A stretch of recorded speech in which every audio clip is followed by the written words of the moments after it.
কিছু সিমটমস যেগুলো আপনারা বুঝতে পারলে বুঝে যাবেন যে আপনাদের উপর কারোর কুদৃষ্টি আছে কিনা। প্রথম কথা, বারবার হঠাৎ হঠাৎ গলা চোখ হয়ে যাওয়া, কথা বলতে বলতে গলা চোখ হয়ে গেল, জল খেতে খেতে গলা চোখ হয়ে গেল, এবং বিষম লেগে যাওয়া যেটাকে বলে। হঠাৎ হঠাৎ আপনি কাজ করছেন, কিচেনেতে জিনিস পড়ে যাচ্ছে হাত থেকে, কাজে মন বসছে না, শরীরে প্রচণ্ড স্বস্তি লাগছে, খালি ঘুম আসছে, হাই উঠছে, কোনো কাজ ঠিক মতন করতে ইচ্ছা করছে না, রেগে যাচ্ছেন, খিটখিট করছে।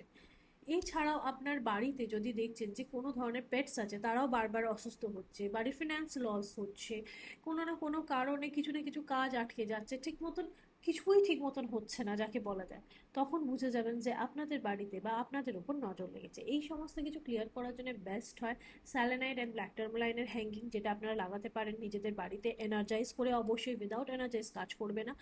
এছাড়াও ডেলি হনুমানজির মান্ত্র চ্যান্টিং করা উচিত বা পঞ্চমুখী হনুমান কাবচ চালানো উচিত।